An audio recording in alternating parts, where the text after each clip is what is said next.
Hello guys, welcome back to the my channel. আমরা আবার চলে এসেছি একটা নতুন ভিডিও নিয়ে।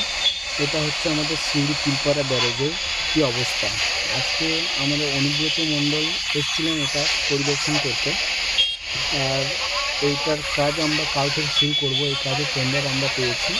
কাল থেকে আমরা এই পিলপাড়া ব্রিজ রিপেয়ারিংয়ের কাজ শুরু করব।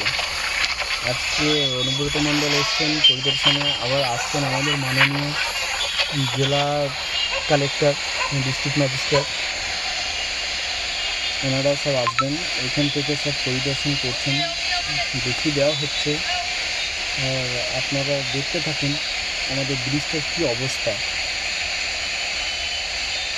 আমরা এখন শুনতে পাচ্ছি যে কিছুদিন আগে 30 কোটি টাকার কাজ হয়েছে এই ব্রিজে।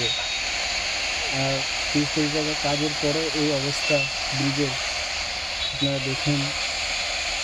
আবার প্রায় কত কোটি টাকার কাজ হবে বলা যায় না।